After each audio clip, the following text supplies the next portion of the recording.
Hey folks, thanks for watching another JavaScript tutorial video. This time we're going to be looking at functions. Yay! In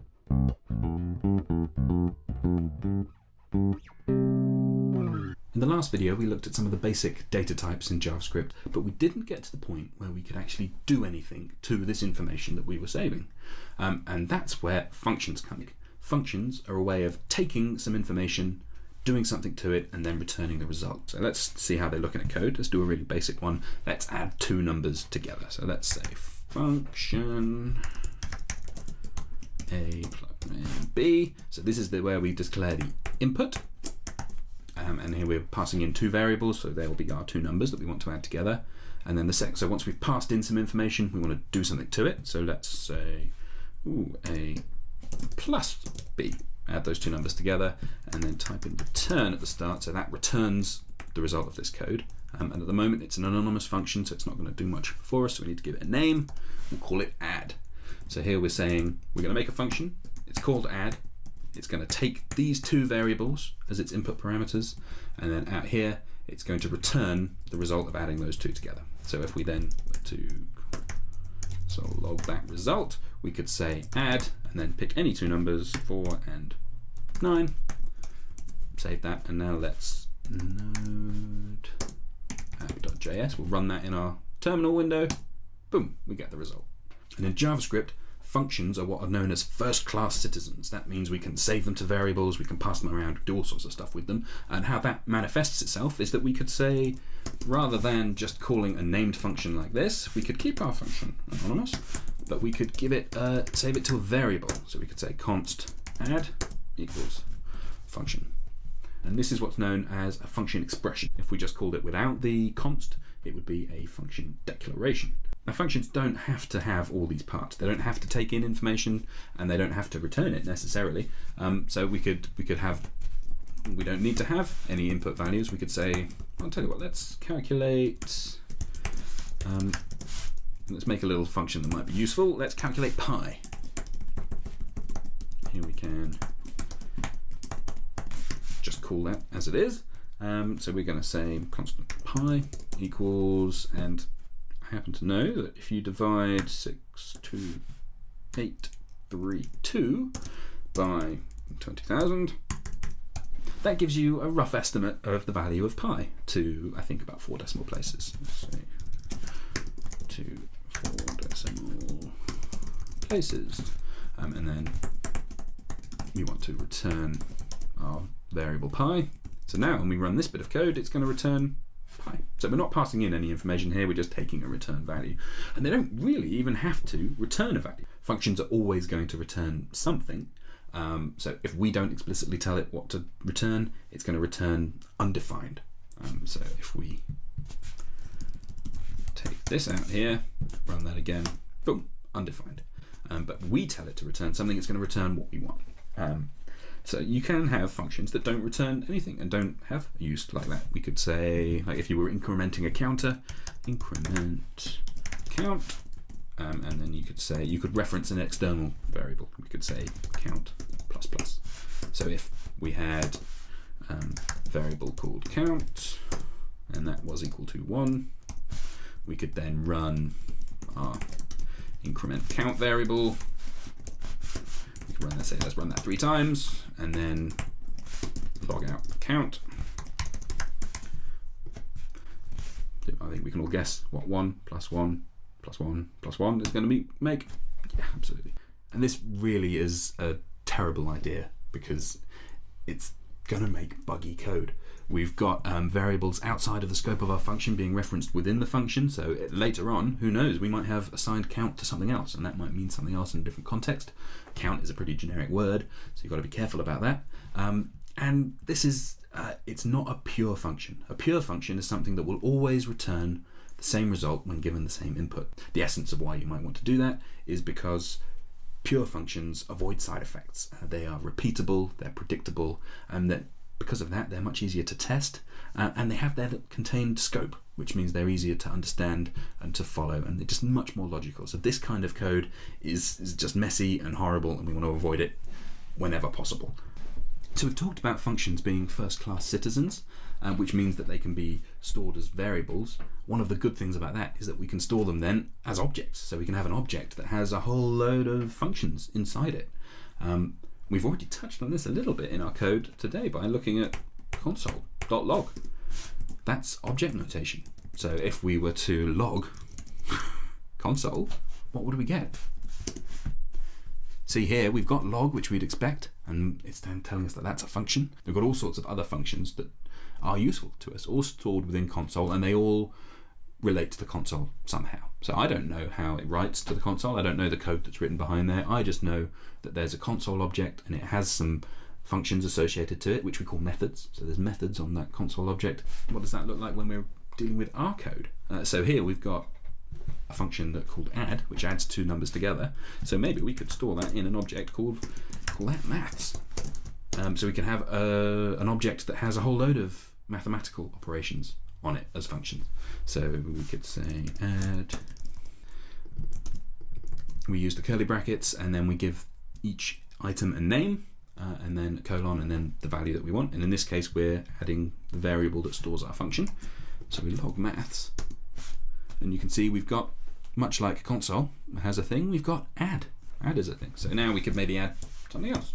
We could say subtract. Now when we log, we can see we've got two functions on our maths object. And the way we call those is much the same way as you use console. Use dot notation, so say maths.add 5 and 6. Log that, see we're getting the result. So it's called almost exactly the same way, except it's sort of preceded by maths dot, the name of our object. And we can just check that subtract works as well. So we'll put that in there. 5 minus 6, this is going to be minus 1. Yeah, there we go. Our maths object is working. Now this is starting to get a little bit confusing. There's different ways that we can clean this up. Modern JavaScript allows us, when the values of an object are the same as the key, so this is the key, this is the value, when they're the same, you can just declare them like that. So we could say that could be our maths object, and that will work just the same. So there's another fancy feature which more directly relates to functions, and that is arrow functions, and that's just a very concise syntax. Up here we have add, our add function. We can, if we're doing an arrow function, we can get rid of the thing that says function, and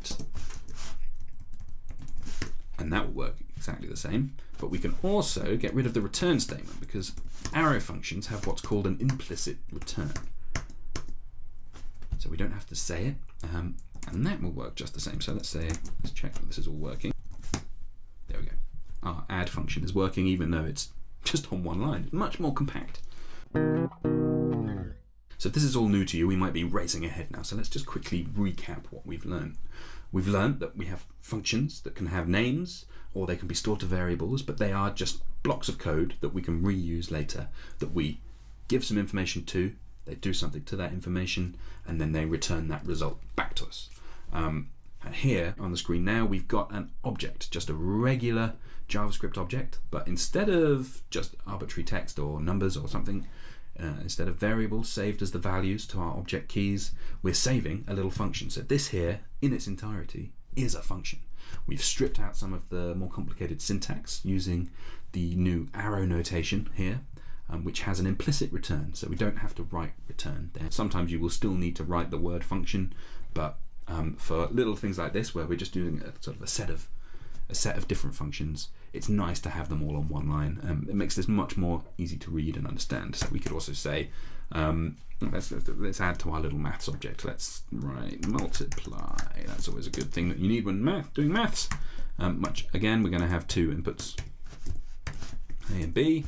And what are we going to do to these ones? We're not going to add them together. We're not going to subtract them. We're going to multiply them with the multiply symbol. So this is all nice, easy code. So now just test that that still works. 5 times 6, 30. There we go. Very nice. Now, as we add to this, we can start to do more complicated things. But we've got to remember, we want to avoid repeating ourselves. We want to keep things as simple as possible. Wherever possible, don't write the same thing twice. So we see this principle in action by expanding our maths object a bit more. So maybe we want to have a function that will square numbers for us. And of course, when you square a number, you're multiplying it by itself. So rather than having two inputs, we just want one input. We don't want to have to write a, and then we don't want to have to say, so down here, if we're writing maths.square, we don't want to have to square 5. We don't want to have to type it in twice. We just want to say square 5. So let's just give it one input. But now we can reference the stuff that we've got already. So we could say maths dot multiply a. And what that's going to do is it's going to put the result, the one input from square is saving it to a little temporary variable here, and then it's going to put that into our multiply function. So we can square 5, boom, 25. It works, and we're reusing code that we've already written, reusing this multiply function in a different context. So let's have a bit more fun with this little maths object that we've made. Let's make these more useful functions, because at the moment we're adding just 2 numbers together. What if we want to add 3 or 4 or 5 numbers together? We don't want to have to write a separate function for each of those. It would be much better if we could just put in an array of stuff. So if we had, say, our numbers was an array, and we just put some random nonsense in there. In fact, let's call it our numbers. That makes more sense. Say we want to add this together. We want to get the result of what's the total of all of this. So we're going to need a new function. We'll add it into our maths object later, but for now let's hide that and let's create a new function. And what do we want to call this? We want to call this one sum. Sum is makes much more sense. So let's say numbers is our input. So how is this going to work? Well, I think probably we're going to need to loop over an array, aren't we, and add these things together. So a traditional way of doing that would be to say, let's make a value. We'll call it accumulator and call it 0, and we'll loop over the numbers, and for each number we'll add them to that variable accumulator, and that will accumulate the value of the things. So we could say for, how are we going to do this? So for let I equal 0, and this is a for loop. How do you even explain a for loop? That's a bigger topic. We'll look at that in the next video, but for now let's just show you it in action. So what it's doing is it's looping through each of these numbers. That's what this section here is doing. This is a loop, and then inside these curly brackets is what it's going to do for each of those iterations. And while we're inside that section, we have access to this variable here called I for index. So we can use that index value to get the specific number that we're after. So in this case, it's logging out each of those numbers. So now rather than logging them, what we probably want to do with that number is add it to our accumulator. So we could say accumulator equals accumulator plus numbers. So each time it's going to be a little bit bigger, and then we want to return the accumulator. And that's giving us the total value here, 2653. Big numbers, I'm going to assume it's right. But this is getting a bit messy. There's a lot of ways we can improve this. Where you add a value to itself, you can use the little plus equals operator. So that's saying accumulator is going to equal what it was before plus this extra thing. So that will still work exactly the same way. So this works. It takes an array of numbers and gives us the sum of those numbers, but we could write this much more elegantly. So bear with me while I just type this out. This is not going to make a massive amount of sense if you're brand new to JavaScript, if you haven't come across higher order functions like map and reduce and filter, and that's what we're going to talk about in the next video. We're going to expand on this, but we're just going to see it in action just to see a little bit of the power of this way of doing things. So we're going to take our numbers array that's being input into the sum function, and then we're going to run one of the higher order functions on that, which is called reduce. So these are all accessible to any kind of iterable construct in JavaScript. So arrays and objects all have reduce as a function that you can call on them. And what reduce does is it takes another function inside it, and that function takes it has 2 parameters. So it has an accumulator, much like our loop did, and it also has a current value for the value of that loop. And then what do we do inside there? So that is an arrow function. So look, we've got an arrow function inside an arrow function inside of a variable declaration. So this is getting pretty complicated, but bear with me. So what we really want to do is just add the accumulator to the current value. So that's doing pretty much what our loop did. It's just adding, it's looping through our numbers and adding the current number in the loop into an accumulated value. And we had to add one extra property there, which is 0. That's the starting value, because we could say, oh, start at 10, then it would bring us the sum plus 10, which is confusing and not what we want. But this will give us the same result. So let's print that. See, it works. Let's put our sum value instead of add. So we can still add two numbers together, same as we did before. Ta-da! So we can do the same with our multiply value. So we're going to say multiply. Rather than taking just two values, we want to take an array of numbers. And for those numbers, we're going to run reduce. Let's clean this up a little. And again, we're going to have an accumulator and a current value, so let's just call that A and B, just to keep things shorter. And rather than A plus B, we're going to say A times B. And of course, if you multiply something by 0, it's not going to turn a result. So we want to start off that first time around the loop, we want to multiply that first value by 1, so that we get that as the beginning value for our accumulator. So now we're going to multiply. We run multiply, we're multiplying these two numbers. So we're multiplying 45 by 6. I have no idea what that's going to output, 270. There we go. So let's say 2 by 6. So we'd expect 12. It's working. Here we go. But we can then say 2 times 6, so 12, and then times that by 2 again to get 24. Is that going to work? It is. We can just keep on adding numbers and it's going to keep multiplying them together. Of course, you probably noticed that what we've done now is change the way multiply works. Rather than expecting just two variables to be added to it, it's just getting one now as an array. So that means that down here, square isn't going to work. So we need to fix this, and that's easily fixed by making sure that we're actually adding in an array to multiply. That's what it's expecting. So you've got to remember sometimes when you change things, they're going to have knock-on effects and cause bugs elsewhere down the line. So there we go, we fixed square. And let's have a little bit more fun with this. Let's we had our little pi function earlier. Let's add that to our maths object. So let's say pi. Remember, that was a function that didn't take any kind of input at all, but that was returning, what was it, 62832 divided by 20,000. That's our little pi function. So we could now say console log maths.pi. There we go, 3.1416. It's close enough to pi to work for most instances of wanting to use it. So now, of course, anyone who remembers their schoolboy maths or schoolgirl maths is going to say, you've got a square function and a pi function. We could put these together to calculate the area of a circle. Fantastic. So let's do that. Let's say, remember the formula for the area of a circle. That is pi times the radius squared. So let's call this radius. This is going to be our function. It's going to take radius as an input value, and it's going to be maths.pi. So there's our pi times the area squared. Pi times the radius squared, rather. So we want to say maths.square, and we want to square the radius.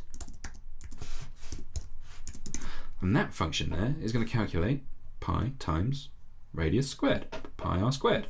So now we can get rid of these, and we can call our circle area function. Oh no, we don't want to do it there instead, circle area. And so we've got a circle with a radius of 2, and the area of that is going to be roughly 12.5 centimeters squared.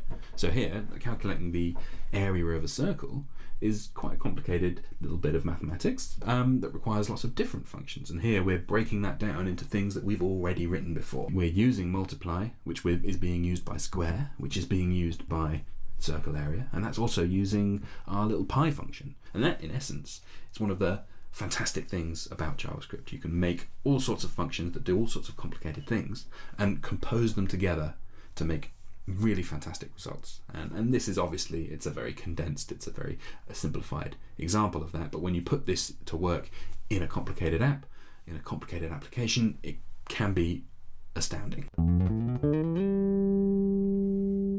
So thank you very much for watching this video. Please, if you found this video useful, please hit the like button just to show that it was useful to you. And if you want to catch more videos, then do subscribe. Thank you very much.